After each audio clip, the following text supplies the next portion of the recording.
Welcome back everyone. Welcome to target with SB classes.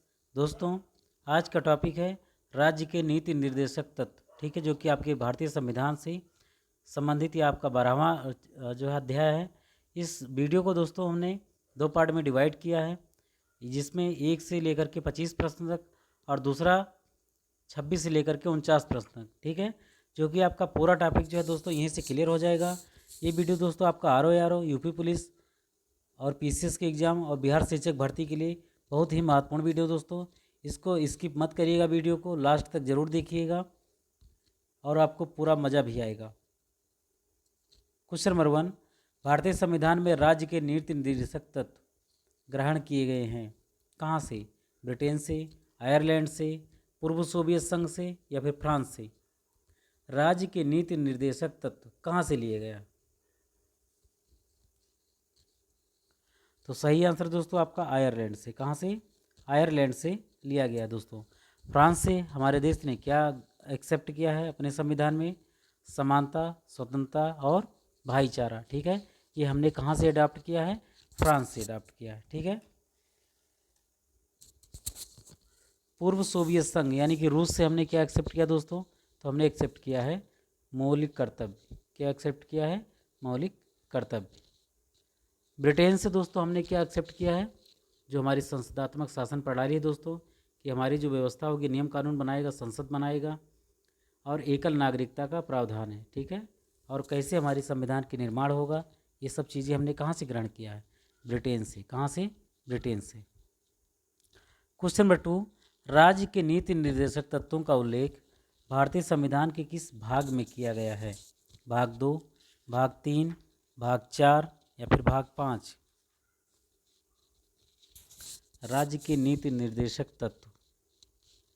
तो सही answer दोस्तों आपका भाग 4। ठीक है, भाग 4 में किसका उल्लेख किया गया है?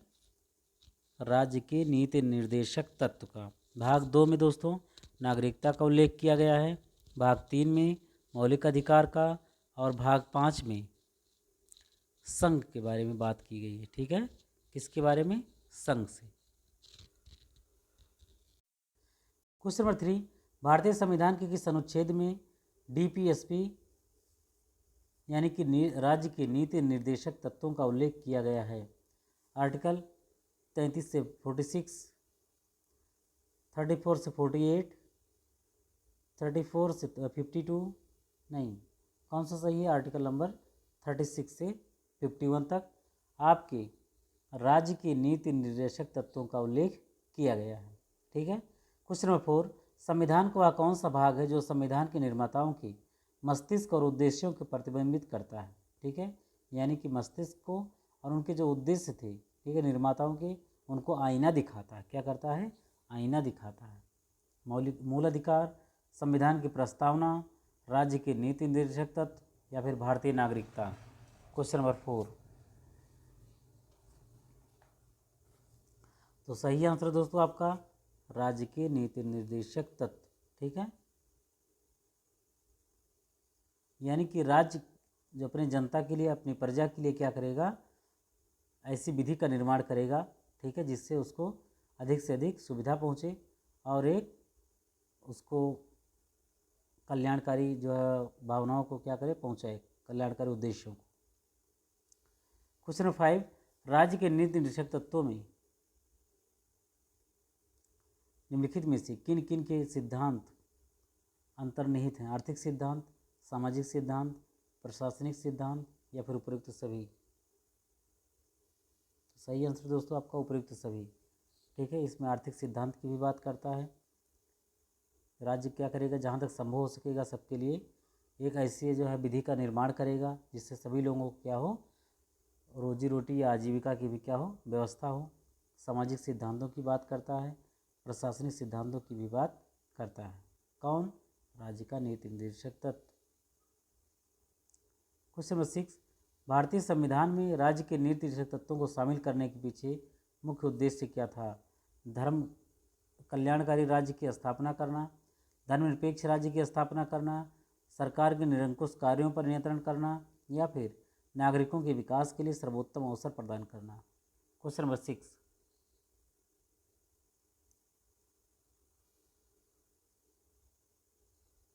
सही आंसर दोस्तों आपका राज्य जहाँ तक संभव हो सकेगा उसके पास जितनी सुविधाएं होंगी हमेशा राज्य के वेलफेयर के लिए बात करेगा।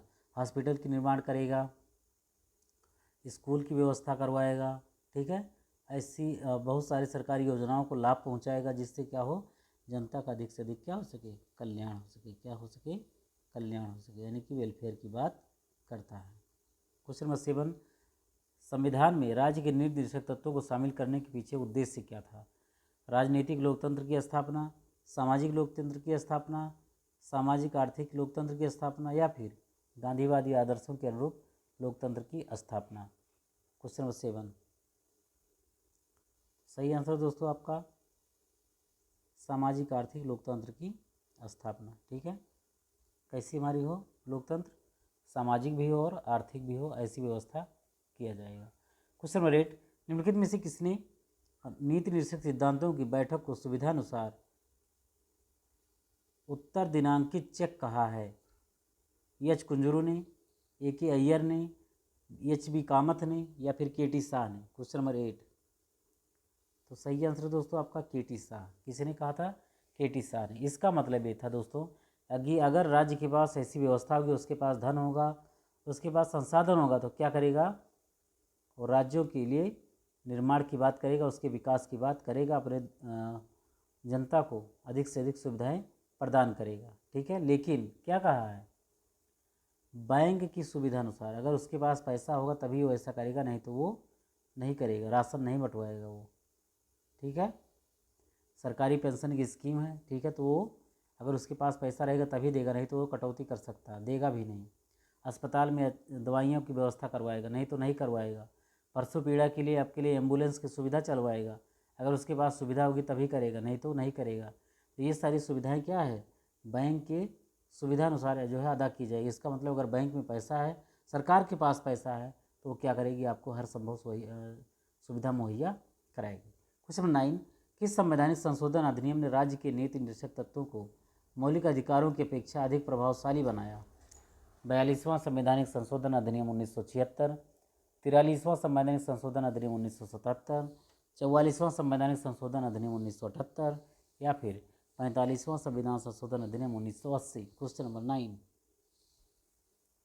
दोस्तों जो 42वां संविधान संशोधन दोस्तों, इसको भारत का मिनी संविधान संशोधन भी किया कहा जाता है। ये दोस्तों 1976 में हुआ था, ठीक है। क्वेश्चन नंबर 10, भारतीय संविधान का कौन सा अंग समाजवादी व्यवस्था स्थापित करने की प्रेरणा देता है? मूल अधिकार, मूल कर्तव्य, नीति निर्देशक तत्व, या फिर नागरिकता? क्वेश्चन नंबर 10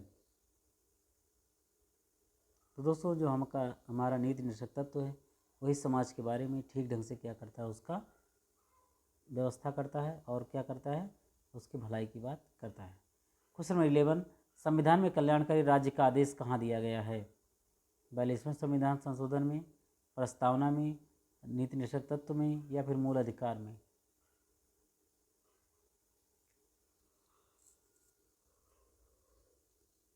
तो सही आंसर दोस्तों आपका नीति निर्देशक तत्वों में। कहाँ पर?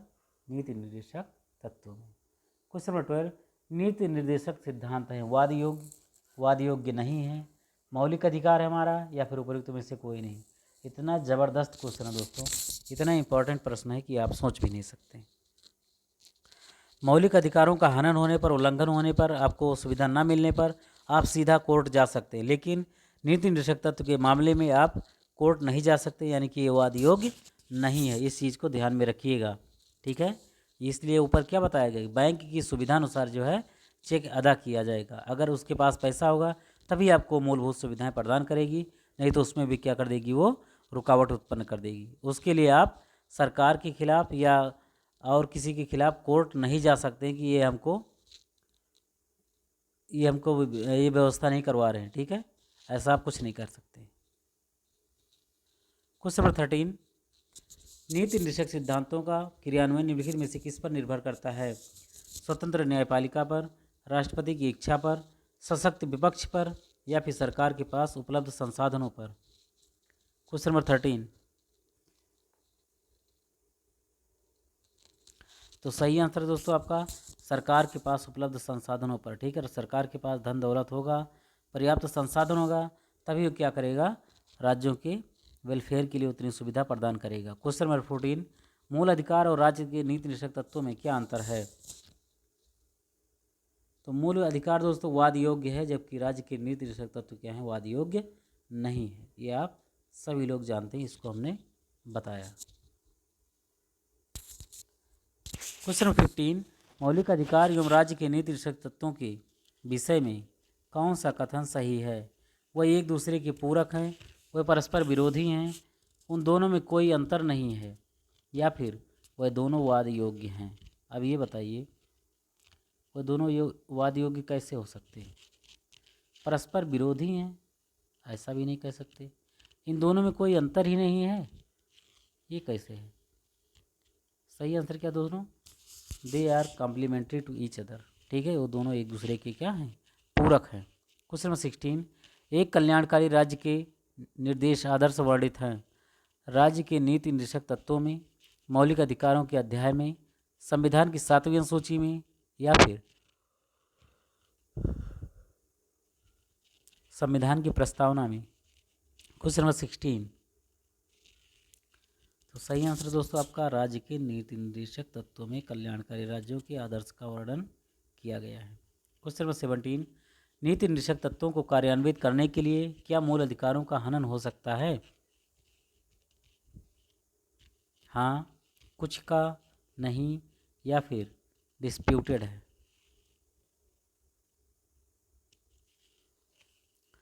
तो सही आंसर दोस्तों आपका कुछ का। ठीक है, केवल यही आंसर क्या हो सकता है आपका? मैच कर रहा था।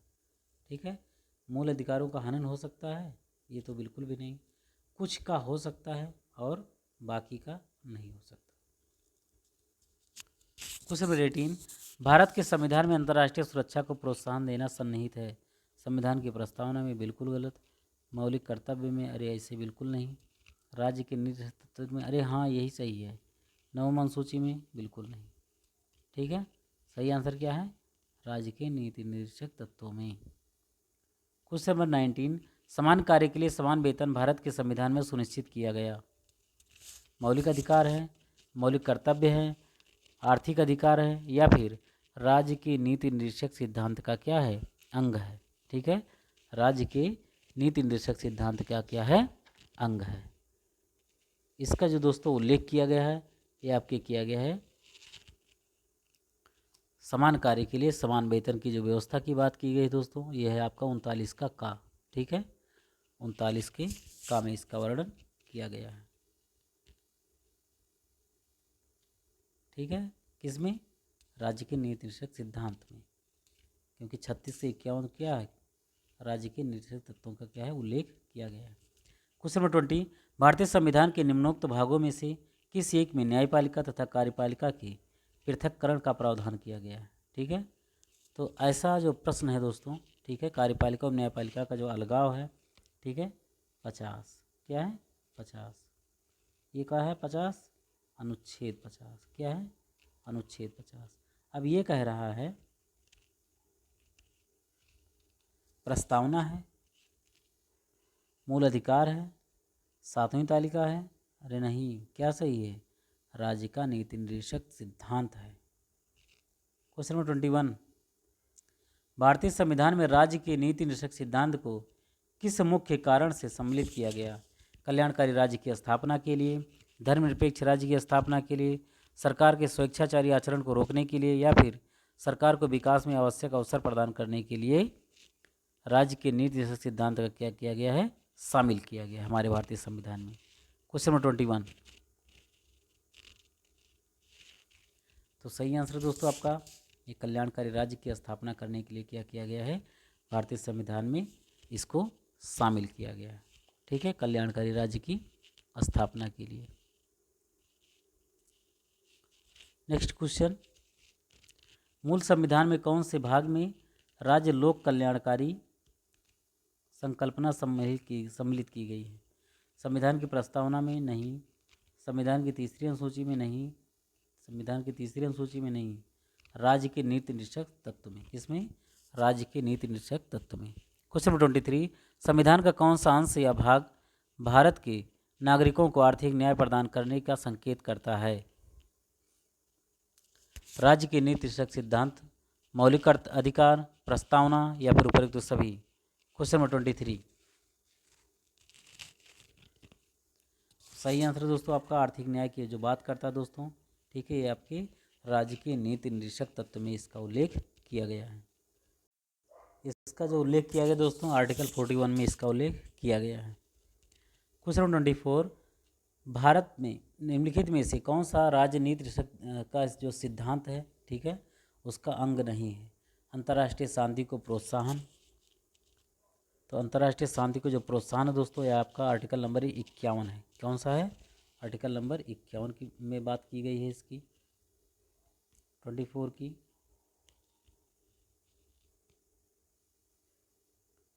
चौदह वर्ष तक के बच्चों को निःशुल्क अनिवार्य शिक्षा, ठीक है, गोवध निषेध या फिर निजी संपत्ति की समाप्ति। दोस्तों निजी संपत्ति की समाप्ति नहीं है दोस्तों, इसमें आप निजी संपत्ति रख सकते हैं, कोई भी ऐसा प्रावधान नहीं है कि इससे आपको वंचित कर दिया जाएगा, ठीक है। बाकी 14 वर्ष तक के बच्चों को निःशुल्क अनिवार्य शिक्षा की व्यवस्था की गई है आर्टिकल नंबर 45 के तहत। किसके तहत? आर्टिकल नंबर 45 के तहत। गोवध निषेध, ठीक है, अंतर्राष्ट्रीय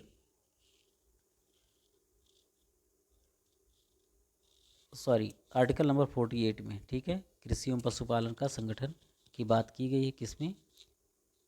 अनुच्छेद 48 में। क्वेश्चन 25। राज्य के नीति निर्देशक तत्व तो नहीं है। अब इसमें से ये बताना है कि राज्य के नीति निर्देशक तत्व कौन से नहीं है। कार्यपालिका से न्यायपालिका को अलग करने का ये तो है, कमजोर श्रेणियों के आर्थिक हित को बढ़ाने का ये भी है, पोषाहार के स्तर को ऊपर उठाना, ठीक है, जो पोषाहार की बात की गई है दोस्तों, ठीक है, ये आपके अनुच्छेद 47 में बात की गई। किसके में? अनुच्छेद 47 में। वैज्ञानिक मनोभावों का विकास, ठीक है, ऐसी बात नहीं की गई है, ठीक है, वो आपके मौलिक कर्तव्य में बात की गई है। किसमें? मौलिक कर्तव्य में। तो ये था दोस्तों आपके बीच में 25 प्रश्न। इसका दूसरा पार्ट वो लेकर के बहुत जल्द हाजिर होंगे आपके बीच में। आई होप दोस्तों आपको एक एक प्रश्न बड़े आराम से समझ में आ गया होगा। दूसरा टॉपिक अगर आप देखते हैं तो आपका इस टॉपिक क्या हो जाएगा, कंप्लीट हो जाएगा, और वहाँ से प्रश्न जो भी कभी पूछा जाएगा वहाँ से प्रश्न आपका गलत नहीं होगा, ये मेरा पूरा विश्वास है और हम इस बात को आपको कहते हैं। मिलते हैं दोस्तों नेक्स्ट वीडियो बहुत जल्द। Thanks for watching. जय हिंद।